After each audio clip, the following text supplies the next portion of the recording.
Well, hello and welcome to Faith, Philosophy and Life with me, Mr. Shelton. It's great that you're here with me again, and hopefully you're having some experience of normal life a little bit more at the moment with the changes that have come into place. Well, we're here doing AQA Christianity, and today we're going to be thinking about justification by works. We thought very briefly before we broke up for half term about justification by faith, and this is the next lesson in the sequence. Behind me is an image from a Christian Aid advert from last year, which was basically trying to get people to donate money so that people in the developing world could have a better life. So the concept of justification by works is very straightforward. You give money, you do good things, you get to heaven. So does that mean if you're not rich, then you can't get to heaven? Well, today we're going to think about some of the issues that the church teaches with regards to justification by faith and justification by works, and see how those contradict or complement each other as well. Amen. Okay, so this is the time for you to go and grab a pen and paper as we listen to our cheesy intro music.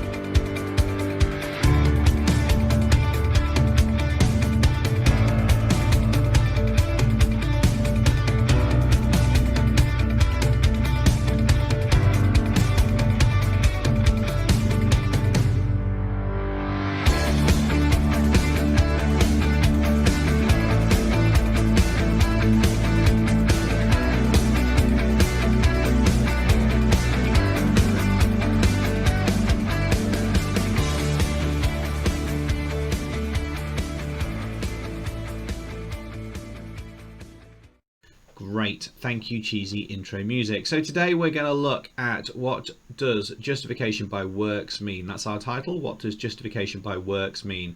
So our learning objective is to understand what Christians mean by justification by works. Our learning outcomes, it's going to be good if we can describe what justification by works mean. It's going to be great if we can compare how justification by works can support justification by faith, because hopefully we'll see that some of those things aren't actually contradictory that much. And even better if we can evaluate what some of the issues surrounding predestination are and how these tie in with these two ideas as well. And that is an absolute biggie. So today we're going to look at philanthropy. Forgive me, I can't say that word. We're going to look at the book of James. We're going to do a bit of research, so hopefully you've got your AQA books, the black ones, with you, and then we're going to do a bit on predestination as well. So I want you to just do a little bit of reflection for a moment on this. What good works have you done? How do these good works help people? What examples of generosity can you think of? And what examples of good things do people do in the world? Okay, so these are the questions I'd like to think about. What good works have you done? How did it help people? What examples of generosity can you think of? And what examples of good things do people do in the world? Why not pause this clip now and get some ideas written down? Let's try and be honest, and let's try and think about all the positive things that I'm sure that you do. So pause this clip now and get some of those things written down.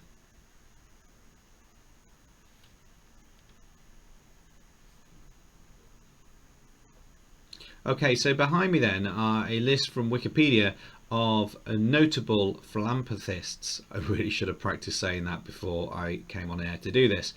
Some of these you may recognise. So Alfred Nobel, you might recognise from the founder of the Nobel Prizes. You might recognise Alicia Keys. You might recognise Bill Ackman. You might recognise Bono. There's lots there of people that are very rich or very famous who donate a lot of money to charity. Here's a slightly further down the list. You've got Melinda Gates, or Bill Gates would have been further up from that as well. You've got Michael Bloomberg. You've got Mohammed Al Fayed, who is the person who owns Harrods in London. You've got Mr. T, who used to be in the A-Team.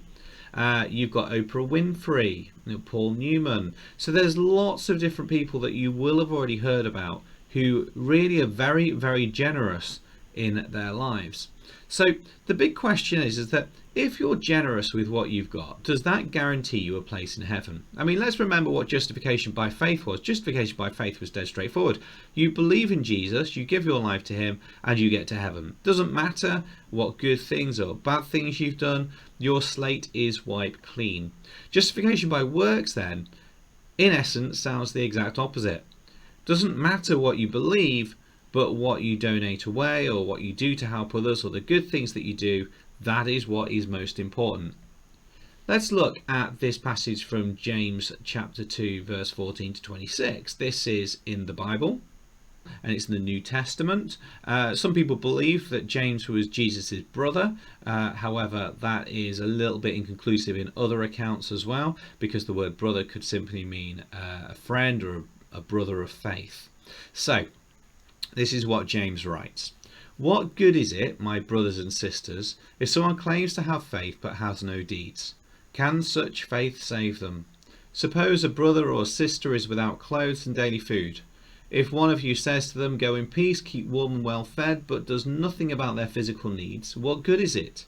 In the same way, faith by itself, it is not accompanied by action, is dead. But someone will say, you have faith, I have deeds. Well, show me your faith without deeds, and I will show you my faith by my deeds. You believe that there is one God? Good. Even the demons believe that and shudder. You foolish person, do you want the evidence that faith without deeds is useless? Was not our father Abraham considered righteous for what he had done and what he offered for his Isaac on the altar? You see that this faith and his actions were working together, and his faith was made complete by what he did. And the scripture was fulfilled that says, Abraham believed God and was credited to him with righteousness, and he was called God's friend. You see that a person is considered righteous by what they do and not by faith alone. So this is the big crux between justification by faith, sola fide, and justification by works. James is saying here very clearly that you cannot be justified by faith alone, and the reason why he's saying that is that faith without deeds is dead. Okay, that's what it says there. Faith, if it's not accompanied by action in verse 19, is dead. So I would strongly suggest that you get something written down from that in your notes, because this is a foundational text which will help explain partly the difference between justification by faith and works. So for example, and this is sort of tweaking what is in the text there, if somebody came up to me at the end of a church service and said, I'm really cold, and I turn around and say, okay, it's raining, I'll pray for you. That isn't necessarily a really good way of helping demonstrate faith. The best way of demonstrating faith would say, well, I'll pray for you, but here's a coat, or here's an umbrella, or here's a warm drink. James is simply saying here that faith without deeds is an absolute waste of time. I could believe anything, but if I'm not willing to put that belief into practice, then what's the point of believing it in the first place? That's sort of a really important belief for Christians, because if you want to get to heaven, there's no point just believing in Jesus, because you're going to have to do something about it as well.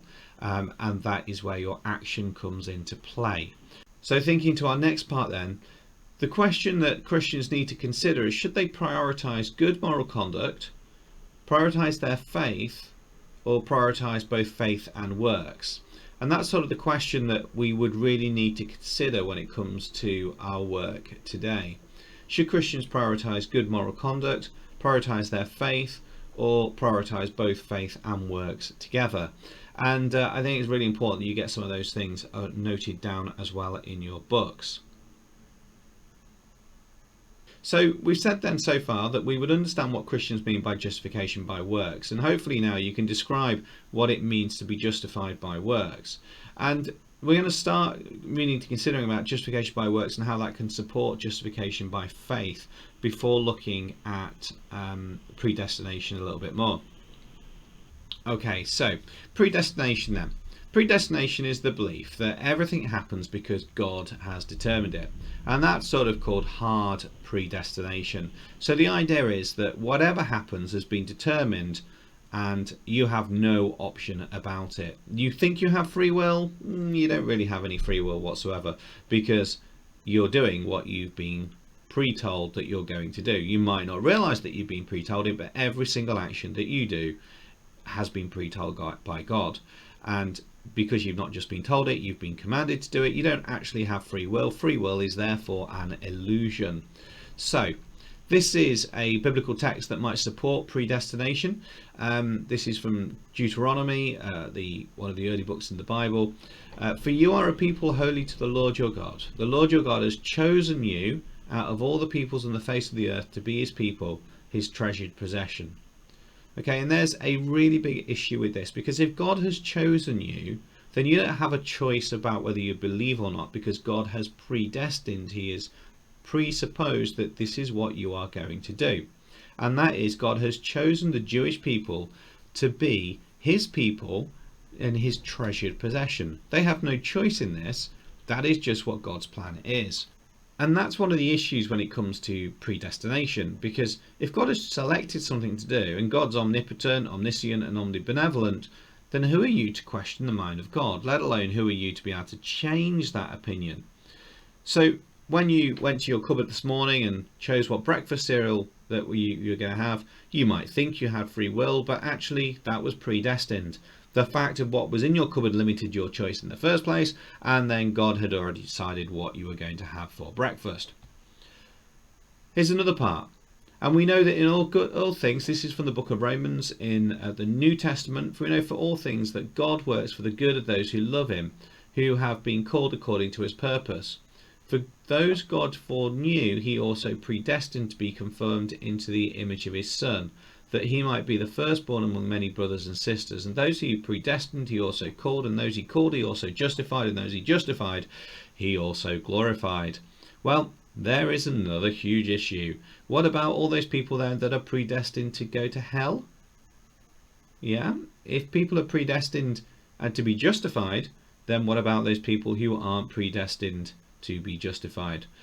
Surely God is allowing people to be created who then have no choice about where they're going to end up in their eternal salvation. Therefore, God is creating people who are going to go to hell, and he knows that at the point of creating them. That's an issue with predestination, and that's an issue a lot of Christians try to argue with and try and put together. So one response that Christians quite often give to the issue of predestination is the idea that maybe God's not predetermining what you're going to do, but he just knows what you're going to do because he's omniscient. So, for example, I know with my children how to really wind them up. I mean, obviously, I wouldn't do that because I'm not that kind of person. But if I push their buttons in exactly the right way, I know what's going to happen. Now, they've got free will, whether they do those things or not. In the same way, when I know that they're arguing, I know I can quite easily intervene to stop something from blowing up between them. That is an example of me pre-knowing what they're going to do, but I certainly didn't predestine that they would take their actions or they would get into a big argument or how that would end up. I've just, because I'm omniscient, well, in my dreams, because I know what's going to happen, I can therefore put things in place to either encourage it or stop it.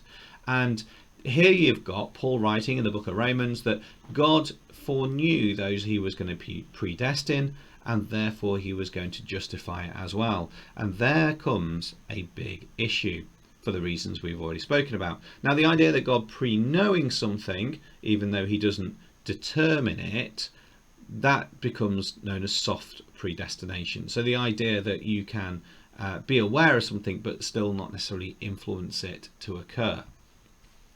Pelagius, who was an early Christian father, as he is called, said that freedom and predestination did not link at all. Augustine, who you will have heard about, disagreed. He totally disagreed with Pelagius. He said that the two did link. Pelagius said that everything God had made was good, so there could be no original sin. Grace was nothing more nor less than a gift of free will, so predestination was moral nonsense. Okay, he says you can't have predestination because you can't have free will. Therefore, if there's no free will, you can't have predestination either. Augustine said holiness is the result of election, not its source.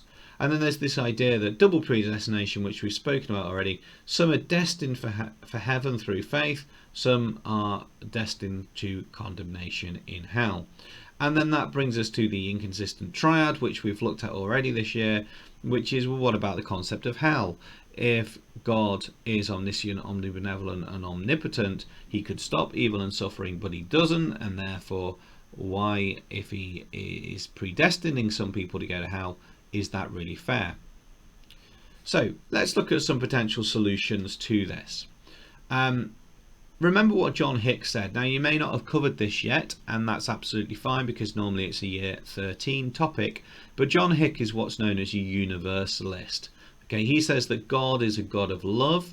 He says that therefore hell cannot exist, and in an indefinite amount of lifetime. So he's not this kind of belief really in reincarnation. That wasn't really John Hick's perspective. John Hick would call himself a Christian, but this isn't necessarily a standard Christian teaching. So he says that there's an indefinite opportunity that you have, and an indefinite opportunity for divine patience. So God's never going to give up on you.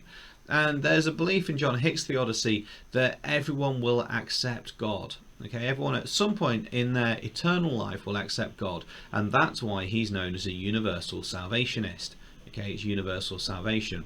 So that's one solution. So God predestines everyone to become a follower of him, and if they don't get it right this time round, they'll have another go and another go and another go until they do. It's kind of like the infinite monkey theorem, which is you get an infinite amount of monkeys and an infinite amount of typewriters, and they all type away for eternity, never stopping, and eventually they'll end up with the complete works of Shakespeare that's word perfect. And the reason why that would happen is that there's an infinite amount of possibilities that will occur that to happen, and statistically at some point it will occur. So that's one solution to this issue. The second solution is God knows things, but he doesn't cause it, in the same way I know things about my children, but I don't cause it. The third thing is, if God's transcendent, then he's outside time and space. So he knows the results of our free choice, even though he's not determining it to do so. Free will then was given, but predestination wasn't necessary for good moral conduct because people had the opportunity for free will. So that's sort of an overview of works there and predestination, and I suggest then that you do a little bit more research on predestination, looking at Calvin as well. So make a note of that, and at the end of this maybe have a quick look at Calvin. So today then what we've done is we said it'd be good if we could describe what justification by works means. Great if we can compare how justification of works can support justification by faith, and even better if we can evaluate some of the issues surrounding predestination and how that ties in with these two areas. So the last thing I really would like you to do, and I'm kind of going to leave this on the screen now, is to grab the black AQA books if you've got one. Unfortunately, I'm not able to put these on the Google Drives for copyright reasons. I'd like you to look at page 306 to 312, and I'd like you to identify, if you would, who the people are that are mentioned in those pages, what any biblical references are referred to, what their key religious terms are as well, and 3 main points for each of the points in that book. And that will cover a lot of what we've covered today and previously, and also launch you on a little bit more depth with some of those topics as well. So who, biblical references, key religious terms, and 3 main points for each. That's page 306 to 312. So I suggest that you leave this on the screen. Thank you very much for your time.